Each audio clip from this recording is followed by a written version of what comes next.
talking about? We live now on the channel on the call with me and my man Martae.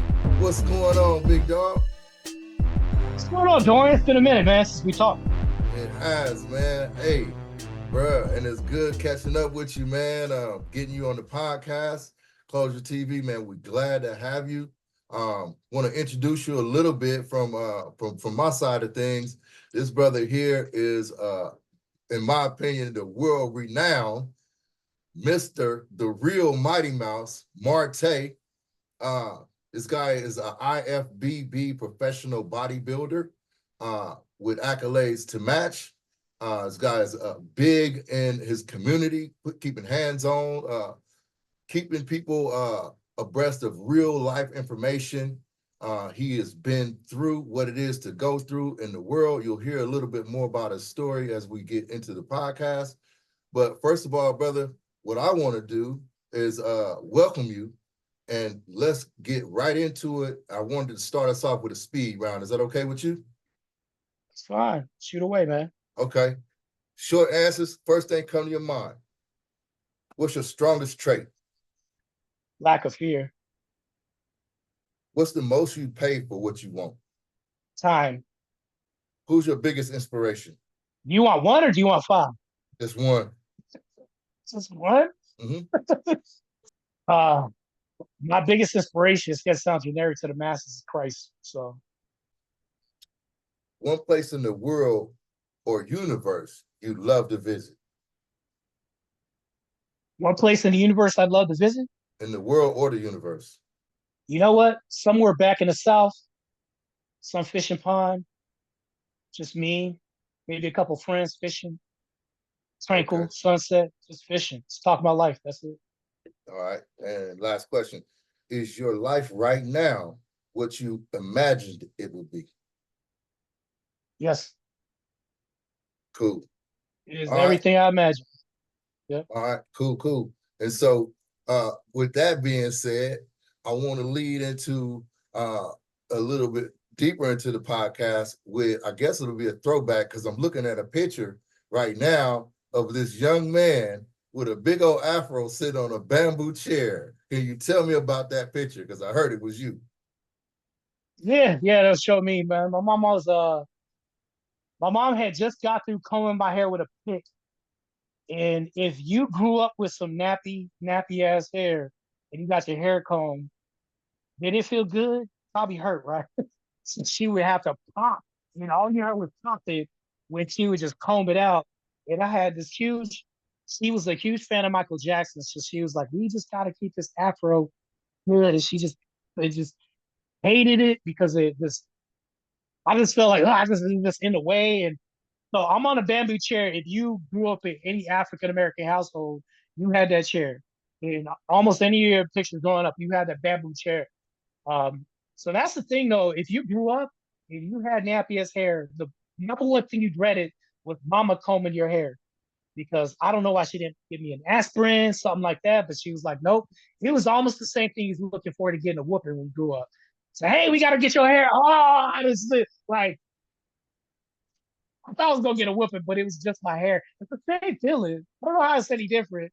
Because you're gonna cry, it's gonna hurt, and you feel like you got nothing out of And she gonna say she doing all it for bad. you. Yeah, she does it's the same thing. I'm doing it for you. You don't want to. I can't have you looking all crazy walking around here to Right. represent me.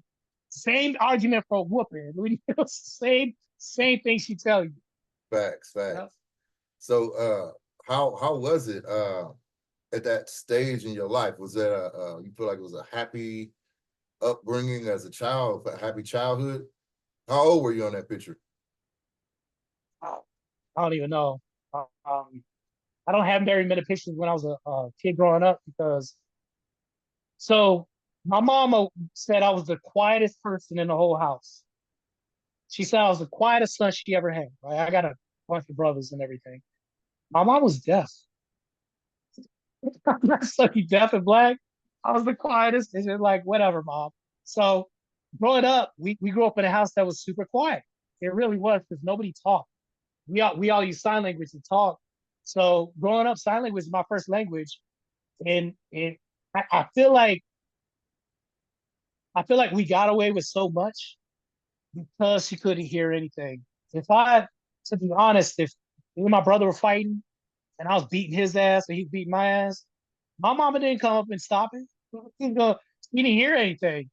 It's like, so we got away with so much growing up, but So at the so same wait. time, Y'all was fighting in quiet, or was nah, y'all it was tearing up loud the as house? hell, Okay, she just couldn't hear. tearing up our bedroom. She just was Mm-hmm. downstairs and couldn't hear us fighting in our bedroom. And the only way she knew that any of us fought was because I have blood coming down my face, or my brother would have blood. It was just crazy. So I used to get my ass whooped all the time because I was a bad kid. I remember one time, both my stepdad and my mom were arguing. Of course, they're fighting, right? And all you hear is smacking hands, right? And I was like, "What's going on? It sounds heated." So when you grow up in a deaf household, whenever you hear a lot of slapping, oh, it's heated because people are slapped. All you hear is hand slapping and silently because they're trying to get the point across. And hands are connecting and making that sound. I saw them in a very heated argument in their bed. The worst ass whooping I got growing up. They were fighting in the bedroom, and I saw them fighting, and I turned the light off and walked off. Whoa, I got my ass. I got my ass whooped. That's the worst ass whooping I ever got in my life. man, that's crazy, man. Cause oh man, I mean it's. But I'm just like, you got my mind going already, just based on that scenario that you said about your upbringing. It's something I definitely didn't know. Um, I too was uh, dabbling in trying to learn ASL, it's American Sign Language, about 6 or 8 months ago. I just said, let me learn something. I feel like it's definitely a plus in your life to have multiple languages under your belt, because for me, the essence of life is communication. If I can't communicate with you, I can't get my point across. I can't help you. There's a lot of things that uh, will go lacking because of that lack of communication. So that was dope for you to hear you say that. Probably gonna be trying to learn some more from you. So Yeah, for sure. Communication is a huge thing. I mean, growing up, communication is huge. One thing about communication is a lot of people don't talk about is tradition and culture. That's the huge thing with communication. So if I walk up in a blue neighborhood with red, that's a whole lot of communication that I'm doing, right? So if you think about it, growing up in a certain culture, in a deaf household, in borderline poverty, I wore the same clothes to school every day because I didn't know what soap was until like late. I mean, I knew what rinsing myself off in the shower was for a long time, but it was like you start how the way that you carry yourself in life, you're always communicate whether or not you know it or not. So even a person that isn't deaf could know that you stink and didn't take no shower for 3 days. We are communicating by the way we dress, by the way we walk, and everything else. You could either say, I don't really care about myself, and people can tell just by how you show up. So there's all these forms of communication that we have in life that we don't really think about. Just like you didn't know that I grew up deaf. The way that I present myself, even talking to you on this podcast, communicates. Well, he's articulate. Maybe he has more than a GD. Who knows? Like, you know what I'm saying? It's like we make these assumptions, and rightfully so, because we have a pattern recognition system. If we see somebody and they don't really know how to articulate themselves, and they use a lot of word, like just person all the time. And I don't think like saying shit is bad, right? Because we're identifying with feces or we're talking about something bad, right? So I think it's how you communicate to let somebody know, oh, they can assume off of that sometimes whether or not this person has been well read, educated, and things like that. And also, just because you use a lot of big words doesn't mean you're educated. There's a lot of dumb people out there that know how to articulate themselves with huge words, but don't really say anything too. So, yeah. yeah, well, so I'm gonna go back a little bit to something you was expressing a minute ago about. For one, you said you know how it is or what it is to you found out about soap later. You said something to that effect. Like, Right. so you lived for how long? What can you tell me a little bit about that whole idea that you just said? So I remember when I was a kid, my grandmother had bought me a suit for my birthday one time. I had never wore a suit before. It had a vest. I'm like, what is this? This is this extra. I live in Arizona, so all I'm seeing is this extra hot, right? And I was so proud of this suit. My grandma gave it to me, and I didn't know I was being made fun of in school because I wore the same clothes, or at least when I say the same clothes, I'm talking about like a shirt that I wore every other day, right? Or the same pants every day, things like that. Because I think there was a disconnect between my mom and me, and just with how she ran at home, and just we didn't really. It's just a huge disconnect. There's a lot of questions I even have about that growing up. But I wore this suit every single day, and I looked like I was ready for a business meeting because I didn't know anything. You don't know anybody. All you know is my grandma's gift. My grandma's proud of me, and I'm her little whatever, right? And I wore this to school every single day, and I did not know the effects of the culture that I was inspired around me, whether or not for good or bad, because you start noticing people start talking when you leave. And he's like, why are they talking? It's true. You know. So one, I'm be honest with you. When you wear the same clothes every single day, it starts carrying oils, sweat, everything else, right? So it starts developing a scent, everything else. Just because nobody really was telling me when I was growing up, hey, you might want to change your shirt. Hey, this is a bad look. I didn't really get that growing up, to be honest with you. I don't know why. So I did. I wore this suit probably for a few months, and the teacher had to say something. Like it was pretty bad. It was like so. Was your brothers wearing like similar in a similar situation? It's funny because we got I'm the oldest, so they came like much later. So if they wore the same thing, it's because they stayed in the house and they didn't go to school yet Okay. or something like that. But as I got older, and I began to see them develop their own personality, we got separated. Because I got put in the system, and that's a whole different story we can get into. But growing up, I didn't have that reference point to see my brothers and what they were doing because there's this big gap between me and my second oldest brother, where I was existing, developing my own culture, own style, everything else. And it's like when you're not told, hey, use soap in the shower, brush your teeth, hey, this is what we do. I even, when I saw commercials, when you're growing up, you see, I'm not trying to be like, it's a racial thing or whatever. You saw a white person with a bar of soap and skin, right? Did you ever see rags growing up in the commercials? Has anybody ever used a rag? I didn't know about no rags, So it's like when you see you start learning because when my mom didn't want to be bothered with me, the TV was raising me. So it was like if it was Saturday morning cartoons, Fred Flintstone or whatever, or a commercial, I wasn't really being talked to by anybody because nobody was talking to me. I got signed to, but nobody was talking to me like people outside the home. So, hey, you might not want to do this. This is not a good look for you to smell like hot cabbage and garbage truck juice.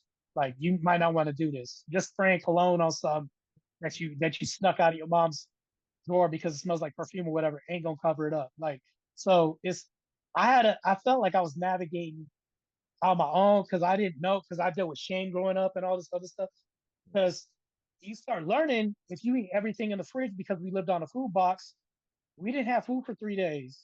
So Wait. my mom, See, hold on. Let me put this out there because see, you talking to me, but I know the listeners of the podcast probably not yeah, as familiar with some of the stuff you're saying. A food box. You lived on a food box. That's when you yeah, got government assisted food. You got it from the food pantry. You got it using the government cheese line down the street or whatever, wherever it was in your right, neighborhood. I had that too. You know what I mean? yeah, The block cheese and the powdered eggs, the powdered milk. You know what I mean? So that's where you at with that. So I just yeah, wanted to share that with the people. yeah. No, you hitting the So nerve with that, bro. we got one food box. We got one food box growing up, and I didn't know that Velveeta made the cheese. That was a bomb. To me, that was bomb cheese growing up. Grilled cheese But sandwiches, baby. Let's go. yeah, so you had the cardboard. So you had the cardboard, right? But the top layer got hard, right? And so we used to take that off, and then it was fresh again on underneath. If you know anything about that, you didn't eat that hard stuff on the Crusty top. layer. So Yeah. Yeah, the crusty land. We didn't eat that. So the problem with this whole thing is you got a bunch of boys in the house, hungry as hell. The only way that we got food was either it was donated, and we lived in a Section 8 housing. That was also government assistance. So I don't know if my mom paid like $15 a month or something, but like we lived there and I don't think that there was real rent. So since we lived there, we had a food box, right? So whenever we got this food box, it was meant to last us so long. Me growing up, I ate everything, couldn't gain a pound. I was just a hungry kid. I ran around the block and came home before the lights came down. I think that's universal. So when I came home, I was so hungry. I was a thief. I used to steal food all the time growing up. When I went to Circle K, do all this other stuff. I was a thief growing up because I knew that I didn't have anything to eat at home because I was restricted, right? But I became a thief at home. I started doing it at home. And my mom put a lock on the fridge with a chain. But knowing that I was skinny and bony growing up, and you can see my ribs, I swear if I ate a hot dog, you could see it go down my throat. I was so skinny, you could see ribs in my shirt. So I went and I learned how to get past that first chain. She put two chains and two locks on the fridge. So whenever I invited friends over, they were like, "Why do you have locks on your fridge? Why do you have this? Like powdered milk? What is this?" And I was like, "Oh, you got to put sugar in this nasty." So when you grow up, you just notice that people have different upbringings than you. Like if my friend Ricky, who lived across the way in a different townhome, he had a Nintendo. You were rich to me. Mm. Oh, y'all are rich. You guys are balling. You guys are rich because you have a Nintendo. When to them, that's not being rich. It's Ricky just has a Nintendo. But you don't understand that growing up because all you know is that you wear socks so long when you take them off your feet, you hear that sound that goes, and when you start growing up, you start developing these little habits and stuff. I used to hoard milk. I remember I came home from school one time and I used to have the pillow sack. And I knew that when we had this recess growing up, they had this lunch break. I used to ask, "Hey, are you gonna finish that milk? You gonna finish that milk? This and that." And everybody was like, "Oh, give Martae the milk because he collects milks at whatever time, right?" And people used to have trays made and eat because maybe they had a food that they brought to school. I used to say, "Hey, you're not eating that pizza, are you?" And I went and I knew that it took like 10 minutes to run home real quick. I ran home, threw it under my bed, right? And I ran back to school and I had to look, right? Make sure my mama wasn't like see me or whatever. I got caught maybe a couple times. And I was like, "Oh, I'm going to school recess," and I told her this, right? And I went back and she used to get pissed because, I was supposed to stay at school. So, but I used to come home and just be like, "Man, I got all this piece of meat." And my brother, like, I used to just, and maybe my brother Jamie was like, "I ain't eating that." Like, but I knew that I did it because it was either I was going to starve that night and I wasn't going to eat because I can't get past the second lot. And, I was, so, I had this hoarding mentality growing up. And I didn't know that not only was I being talked about because I stunk, but I was also the beggar at school. And I'm trying to develop this image in your head about how I was viewed. But I didn't see that. I didn't Mm. see none of this. I had like no shame in this because nobody told me there was shame in it. If I smelled a certain way, that's whatever. It just happens to be the soup. I'm hungry because that's normal, but you don't realize everybody else lives a different life and nobody knows what Section 8 is. Nobody else doesn't have a food box. You don't really know that. And how I knew I was the home was because we were the home that got the turkey that the principal brought Mm. down the block. We were the home that got gifted the turkey because, it was just, we were just at home. Yeah. What was your feel on like gaining a measure of realization about what really was the picture of your life? When I got caught up in the system and I got locked up for attempted murder, Mm. I didn't really understand this because I don't really put this out there. But I got locked up at 13 for attempted murder because we had caseworkers that came in the home to make sure there was no abuse and there was a lot of abuse allegations and stuff. Sometimes I went to school and I had puffy fingers and marks because I blocked myself. If anybody ever got a whooping growing up with a belt, your hands didn't stay right here. You were trying to Mm. block, right? So growing up and getting whoopings, you probably got whooped with extension cords, everything else. And of course, maybe you don't talk about home and you're the smelly kid. There's going to be concerns at school, right? Is the kid even being taken care of? So we started developing the atmosphere of having caseworkers hang around, right? My little sister Tabanique got a caseworker. My brother Tyrone got a caseworker, whatever, right? I don't know if he had a caseworker, but I was just saying. So I was home one day and I remember that I had the bottle, right? Because we had like government, powdered milk and stuff. And we had this formula too that they provided too. I don't know how she got that. I don't know if that came with the box. But I used to prop it up on a pillow, right? And I put the bottle on a pillow and scooted up to my brother Tyrone's face because I saw my mom do this. He propped the bottle up on the pillow, put it to his face, and like the pillow had the bottle up. And then so she didn't have to sit there and hold, so she can do whatever, right? I did the same thing, but the caseworker was on the stairs. And all they saw was me push the pillow in the face, and they didn't see the bottle because I'm blocking everything but this pillow, right? And they see the pillow, and I do this, and I'm just sitting there. So the next day, I get off the school bus. I'm home, and the number one reason why I like to go to school is because of free lunch, right? So I went and just came home, and some guy with a black tie and a white some dress clothes came up and said, "Are you such and such Ruelas?" Yeah, what's up? He grabbed me real quick, snatched me up. You have the right to remain silent. Anything? What the hell? So I'm like pissed because this guy came up, grabbed me, and said, "You have the right to remain silent." Anything? So he started reading me Miranda rights. What the hell's going on? But Right? wait, We'll let's talk about when back we up a get there. little bit. What was the whole porn and all that? What was that? Read me with the bottle. Yeah. So my mom used to prop the bottle on the pillow and then scoot it up to my Well, he's brother a baby. Tyrone's face, right? He's a baby. So Right. he's a baby, and she did this, and then the bottle's right there, and then she walked off, right? So she was like Right. lazy parenting, right? Right. Right. So I learned that from my mom. Mm-hmm. So I was like, okay, I'm gonna do that. I did the same thing, but from the angle that the caseworker saw, he's looking down the stairs, right? Because he went up as a townhome with stairs and rooms, right? So his angle, all he sees is a pillow and me doing this, and he's looking behind me, and I'm just chilling right there with the pillow being pushed up to his face. What does that look like? so, Come on. so next day I get arrested, maybe 13, 14 years old, right? And he's reading me the Miranda rights, and I'm in the back of the patrol car, and I'm like pissed. And I'm like, what are you doing? And I'm like, I need to be home right now, this and that. And he was like, shut up, kid. I'll tell you when we get there. And I'm like, man, I'm not going to eat tonight. All I'm thinking about is food. And we get there, and I'm sitting there, and I go from one person's hands to a room, and I'm being interrogated. Did you try to smother your little brother Tyrone? What? Why would I kill my brother? This is crazy. So I get grilled. I get grilled for like the next 30 minutes, right?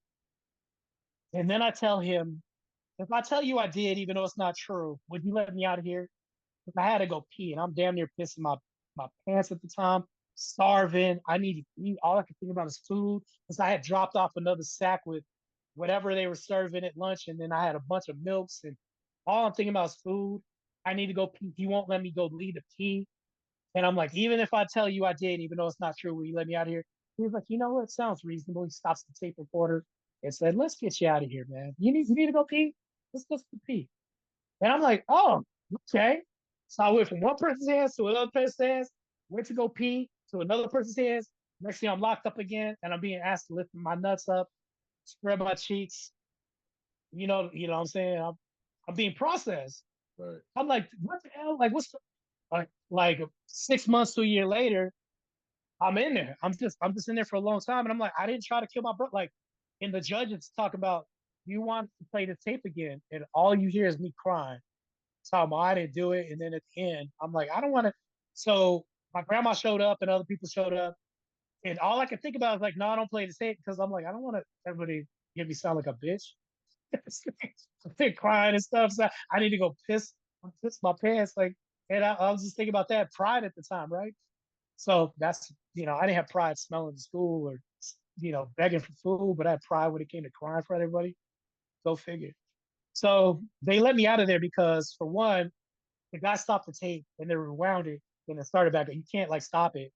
And then for two, I didn't have a representative the whole time I was being interrogated or questioned. There's nobody representing me, no adults, so they had to throw it out. So that's what had happened. And then after that, I didn't even go back home. I got put in the system. I got put in shelters, and then I from then on I got raised in group homes. But that right there gave me a realization of where I was in my life, and and, and I got a wake up call because at group homes, staff makes you take showers. They make you use soap. They communicate with you and tell you, hey, no, you haven't brushed your teeth. When? I was like, I never did that. What, you brush your teeth? Like, so there was a whole lot I didn't get growing up. So I felt like, I could relate to the garbage pail kids growing up because I was like, oh, whatever.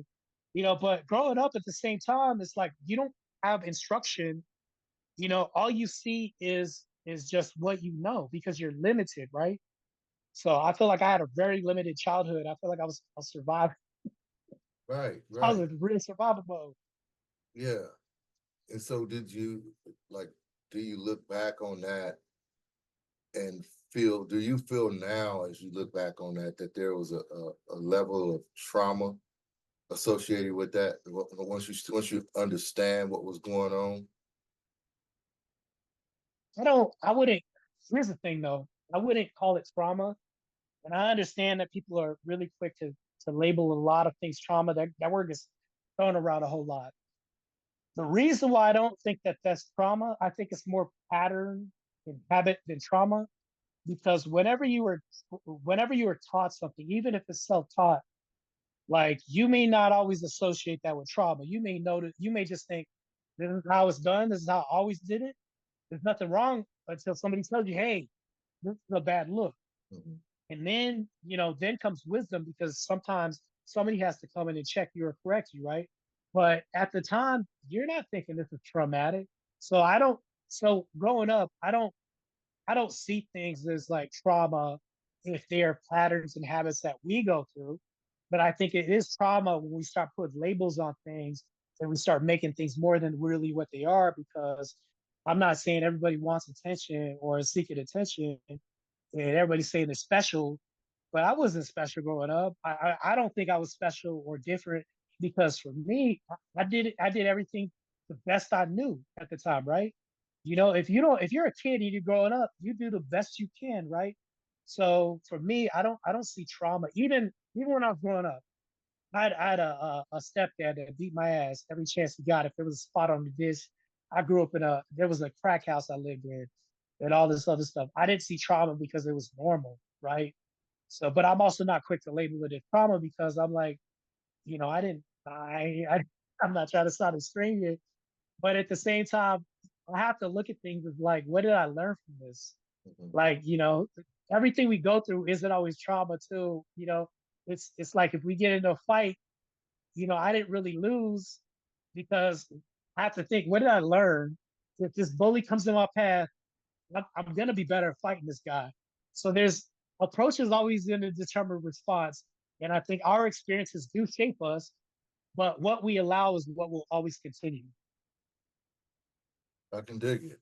I can dig it. And then, I mean, in my opinion, my estimation too, is a lot of those experiences that I might have had was a lot of it was developing a survival skill set, because yeah, once again, as a kid, you can't control what's going on around you for the most part. You just go with the flow, do what you got to do to make it through. It's just, I mean, I ask that type of question because I can identify with a lot of those things. Um, and the thing about it, from in my opinion, though, is that it sucked. It sucked when you realize Yeah. what your condition actually was.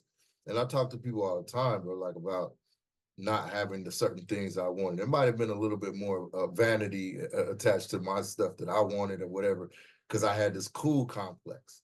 You know what I mean? As of course you know too, we both bodybuilders. We became bodybuilders at somewhere along the lines in life. But yeah, you know what I mean? It's that vanity. It's that wanting to be in. It's wanting to have that thing that everybody ain't got.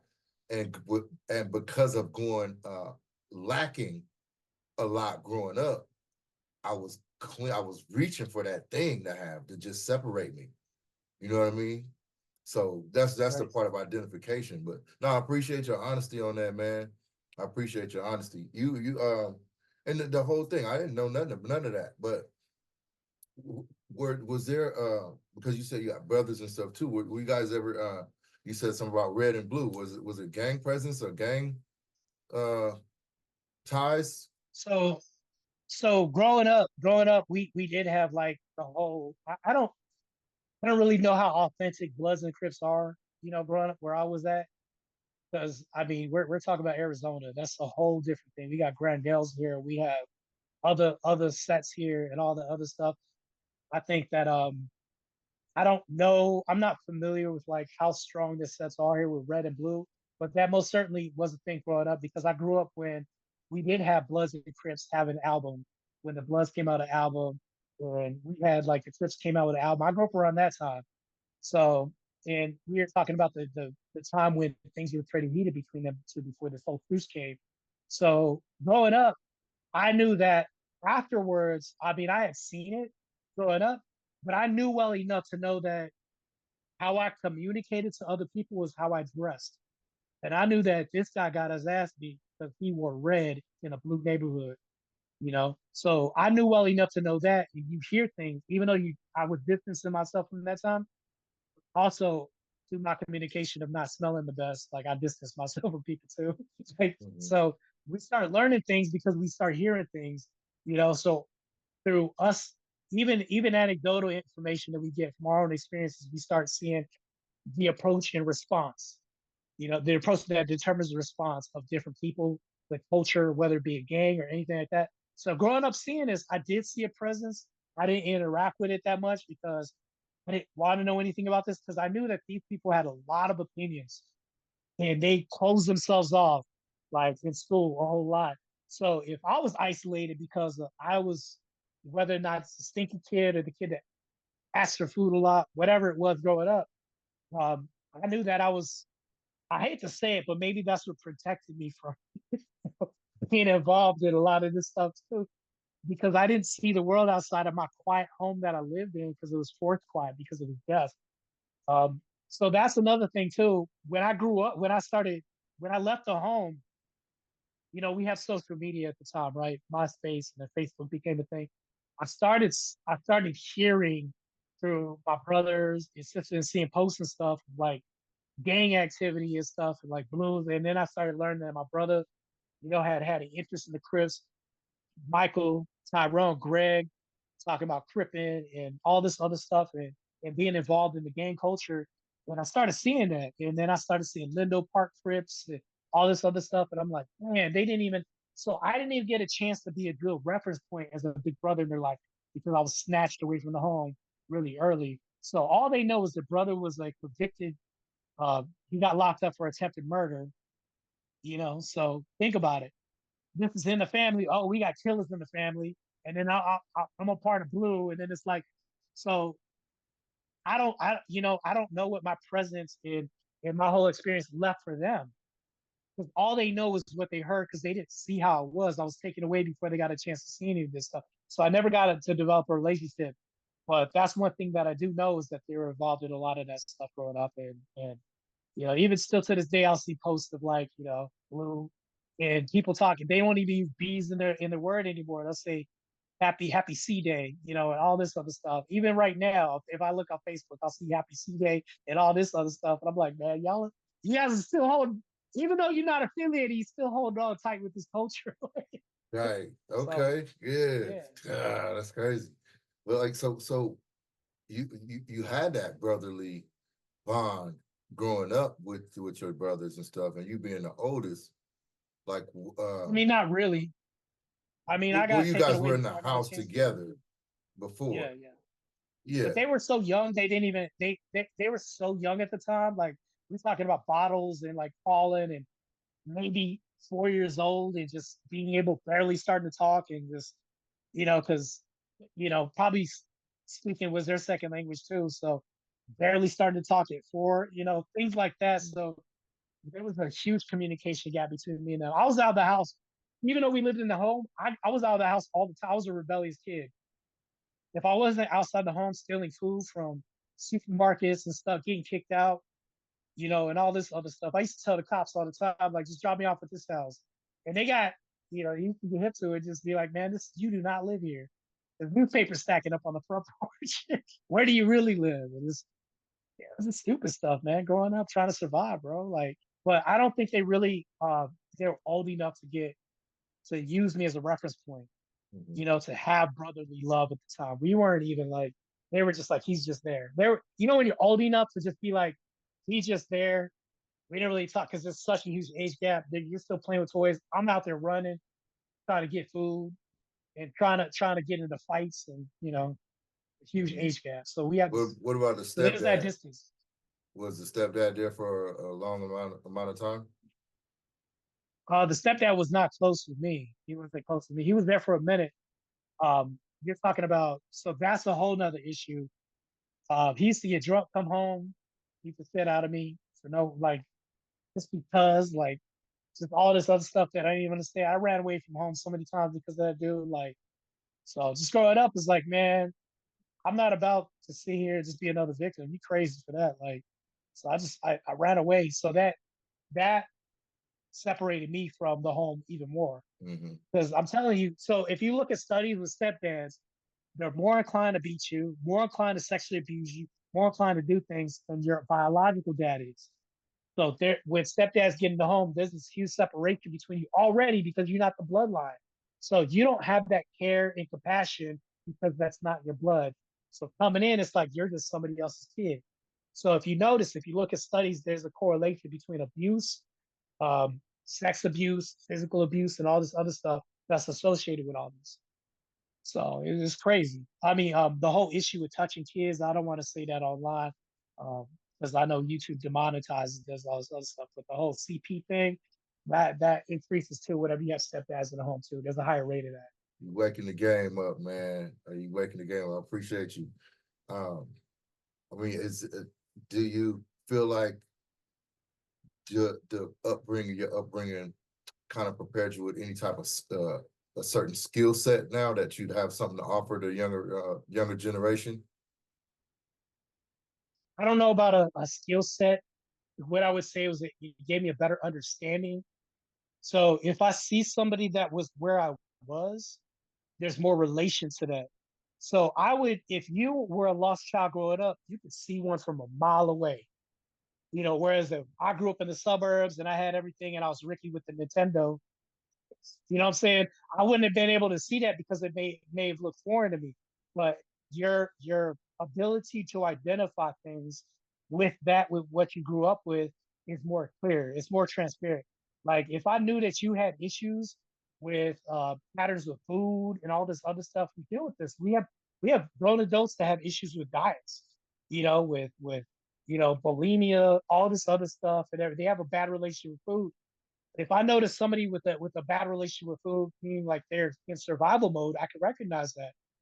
So and if somebody were to tell me, hey, nobody understands, I grew up on a food box or anything like that, I can actually legit have this conversation and there's some validity behind it because I could talk about my own experience. So now we have a key that we can access with other people that other people, you can't say, I don't know anything about gangs, but let me tell you to stop doing this. Because a gangbanger will have more insight than somebody that did never gang bang. You know what I'm saying? So just like me, I'm a pro body, just like you, a pro bodybuilder. We would have more insight than somebody that just those in their mom's basement and just plays Dungeons and Dragons the whole time. You know what I'm saying? So there's a huge separation. So your understanding is different than somebody that didn't have that growing up. Not skills, but I would say the understanding is more relation. Mm-hmm. No, yeah, I agree. When and where did your passion for bodybuilding take root? My passion for bodybuilding took root because I think I was running track in college. Um, so I ran for JUCO. So I think at the time I was running, and I was also doing a lot of road work at the time, running on my own too. There's a lot of that too. I went to the gym and I had this guy that was ex-military. His name was Mac, and we trained together, right? I'm in the middle of training, and I think I look good. I have my shirt off, and I got a six pack. Of course, we had this gym called Planet Fitness at the time, and late hours, I used to take my shirt off because there was no members and I could see myself in the mirror. I like to look at myself and like to feel good about myself. This one woman named Lauren came up to me in the middle of my set. She was like, "You look like you should do bodybuilding. You have a great, abdominal area, great serratus, and all this other stuff." Talking about all this stuff, I don't know anything about what a serratus is, any of that stuff. I'm just like, whatever. So Lauren came up. First of all, deep voice, super deep voice. She had some stubble. Came up looking like this. Had a Rico Suave boyfriend with her. You should do bodybuilding. You should do the next show that comes up. You see that poster on the wall? You should do that. Already, for one, I was turned off because I should, no offense to anybody that decides to go down that route or whatever. But for one, I didn't want to listen to what you say because you're terrifying to look at for me. I was terrified. I'm going to be honest with you. But two, you're interrupting my workout because this is me and my boys' time. We're supposed to talk, and I'm trying to get, be egotistical with myself in the mirror and stuff like that. You interrupted those three things you're doing. And every workout I had, every time I trained, she was in my face with poster soon. And then she walked out. I was like, oh man, threw me off. What were we talking about? Yeah, I just get lost. And I was just like, this woman keeps bothering me. I used to try to find different times to go to the gym. Lauren show up. She got echolocation devices on me or something like GPS. This was crazy. So went to the gym one time and I was like, so next thing you know, I'm talking about Lauren outside the gym, talking about how can I avoid her. This is crazy. I'm not, growing up snitch, right? I'm not gonna go to the front desk and be like, this woman keeps bothering me. Like, that's not how I was raised. You didn't even go to your parents for something. You just handle it yourself, right? So for me, I was like, man, I'm so tired of this woman interrupting every workout. And I told her, I said, hey, can you stop bugging me every time I work out? I was trying to be nice with you. I didn't even say nothing.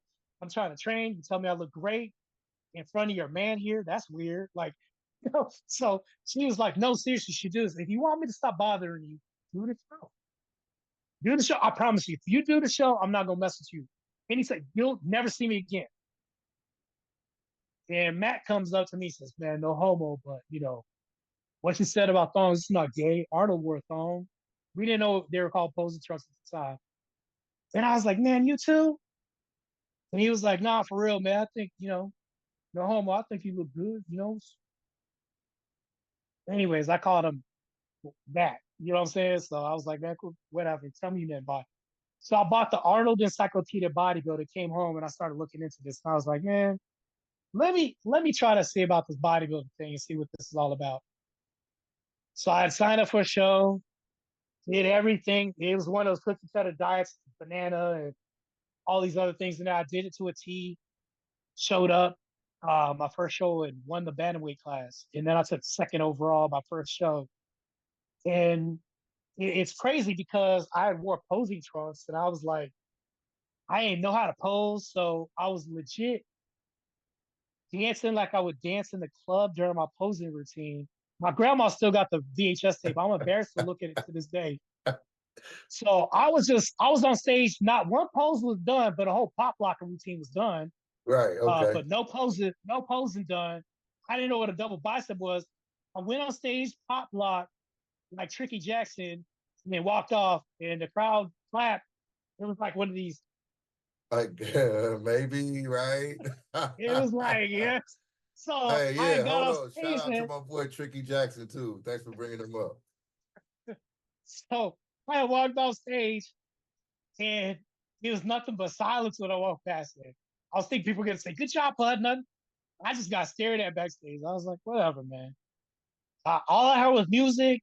I'm in this, and I'm playing a thong song from whatever group that was. I forget what that was. From Drew Hill. I'm playing thong song from Cisco at the time, and did that. It came out pop lock, and then they brought us out, and they were like, I'm standing there, and I'm like, "What's going on?" And they said, "Martae Ruelas is." Raised my ass, like, all right, bounce. I'm out of here. No, you have to stay. You gotta stay. So what? I won. You gotta battle this heavyweight over here and everybody else. What? So I stayed, and it was funny is I tried to pop lock, but I saw nobody else was pop locking. So then I just started copying what people were doing, and I was like, oh, we gotta put our wing because if you don't bodybuild, you don't know nothing about this. You call them wings, and I'm like, oh, so I gotta put my wings down. oh, so I'm just doing this, looking at people and just, so I'm just copying and just doing, and they're like, man, where it's, and they give it to the heavyweight, and the judge came up to me and he was like, he just came to his hand was his face like this, and he was like, you had second overall, and I was like, what does that mean? He said, you were the second best looking person here. You need to learn how to pose. You can't come up here and strip. This is not the strip club.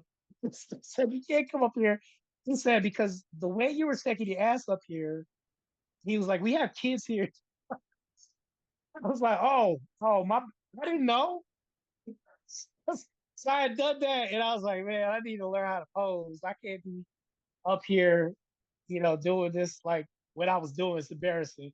So it's embarrassing after the fact. It's like me going to school when I was telling you I was thinking. When you start learning what soap is and that is bad, it's there's all the chain that hits you up. Once I started learning how to pose, my grandma had busted out this tape, and all these people from my family were there. She was like, I'm so proud of my grandson, and let me show you his bodybuilding.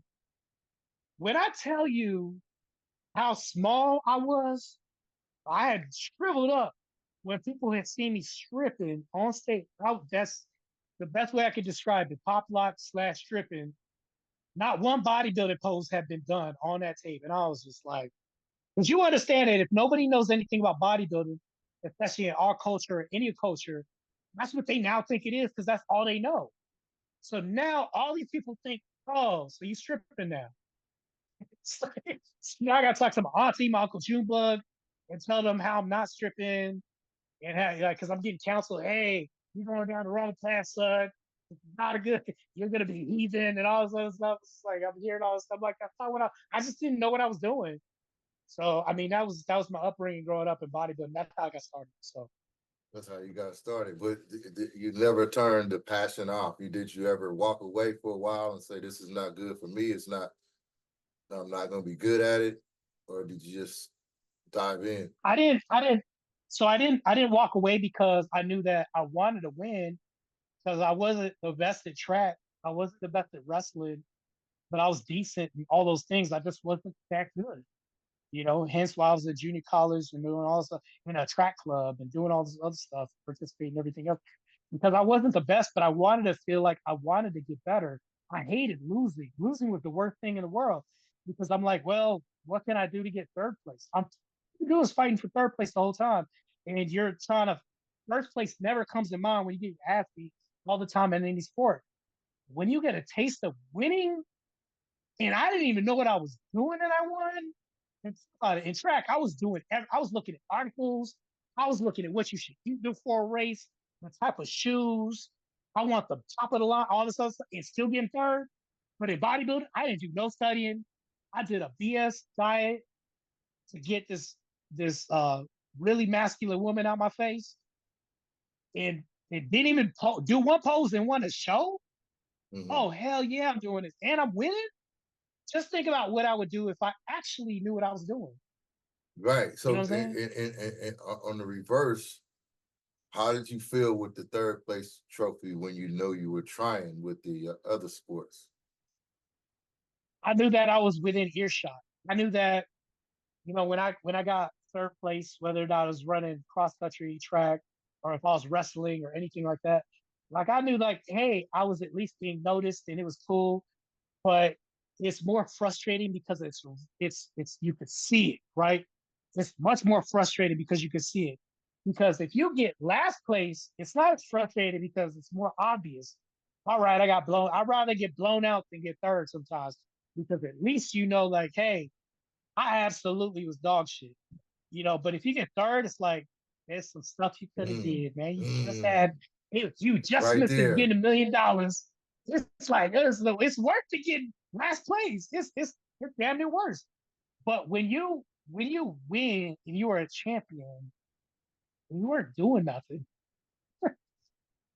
It's gonna make everything else look like dog shit. Cause you like, wait, hold on. I broke my leg and I'll give up an arm and leg to get third place. But I'll do nothing and I dominate at this thing.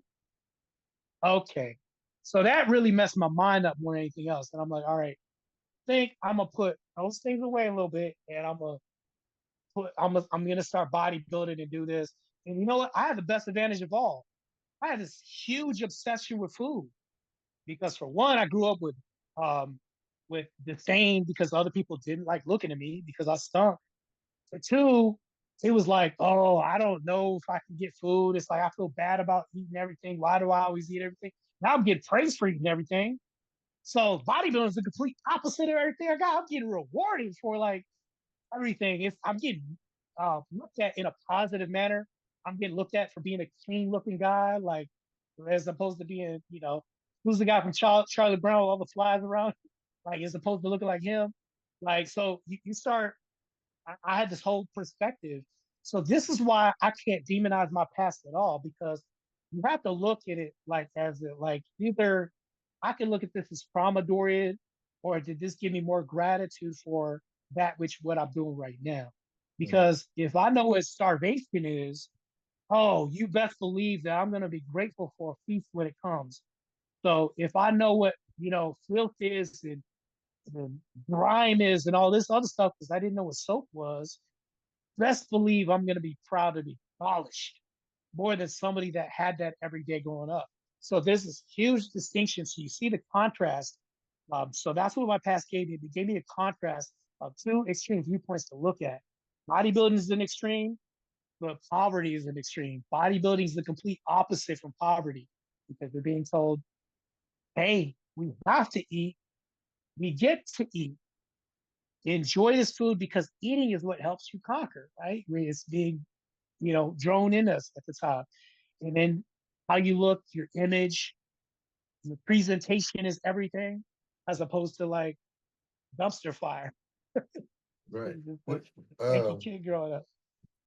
do you feel like there was a added value of having the experience of going into a show, not knowing Jack, and then realizing that you had what it took to just get into the ranks of bodybuilding? Do you feel like there was a value there as opposed to people who you're genetically inclined?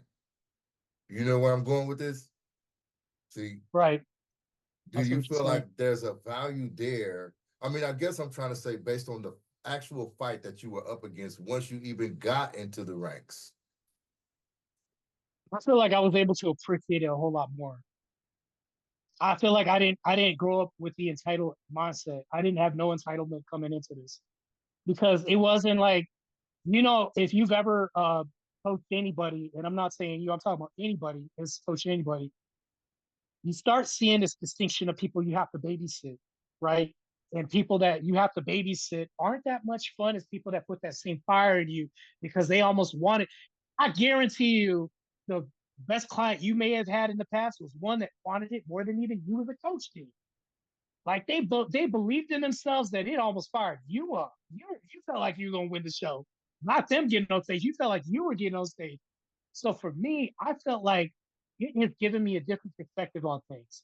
So for me, coming from starvation, survival, smelly, no presentation, no polish, no nothing, coming to all this, now it's not like I have to eat what my coach says. No, I get to eat what my coach says. I get another meal. I get to do this. Oh, I get to show up, look at 10. Like I get to, what I'm saying? So it went from not what is, but what ought to be. So there's is and ought, right? So what is, even in the past, is like, oh, it could be this way. No, I create this. This is something that we can will. We have complete control over how we do things and what we want. And it's like I have so much more gratitude towards eating this steak because I can remember when I had to beg for pizza at lunch and just ask, "Are you going to finish that?" A wise man once told me two things that I never forget. Number one, you gonna live forever. Number two, if you gonna say something,